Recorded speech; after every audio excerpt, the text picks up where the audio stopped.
दादा नमस्कार. नमस्कार. आपलं हनुमान डेअरी फार्म वरती सहर्ष स्वागत आहे. तुमचं पूर्ण नाव आणि परिचय सांगा. माझं नाव मंगेश राजू कदम, राहणार पुणे, तालुका हवेली, जिल्हा पुणे, जिल्हा पुणे, राहणार कोंढणपूर या गावातून आलो होतो.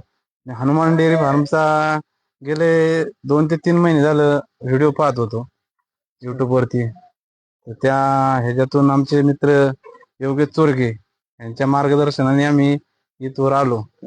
त्यानंतर आज आम्हाला भरपूर म्हशी मी ज्या व्हिडिओ मध्ये दाखवल्या तुम्ही त्याच्यापेक्षा आम्हाला जास्त म्हशी पाहण्यासाठी भेटल्या. त्यानंतर आम्हाला जे अपेक्षा होती त्या अपेक्षेनुसार आम्हाला तुम्ही हे करून मार्गदर्शन करून चांगलं हे केलेलं आहे. इथं आल्यानंतर तुम्ही आता दूध 2 टाइम दूध चेक केला किंवा आज आता मस्त तुम्ही पेमेंट करून जात आहे. हो, आल्यानंतर एक विश्वासाने आपल्याबद्दल काय खात्री तुम्ही देऊ शकाल? तुमच्या भागातील लोक शेतकरी बंधू आपल्या इथं डेअरी फार्म वरती म्हशी खरेदी करणे येणार असतील तर? मी तर सगळ्यांना मार्गदर्शन एवढंच करेन की शेतकऱ्याने ह्या व्यवसायाकडे जास्त करून यावं. कारण काही लोक व्यसनाच्या आहारी जातात, ह्याच्या आहारी जातात. त्याच्यापेक्षा आपलं इकडे गेलेलं जास्त फायद्याचं आहे. ठीक आहे दादा. ओके, धन्यवाद. तुमच्या पुढील वाटचालीस शुभेच्छा.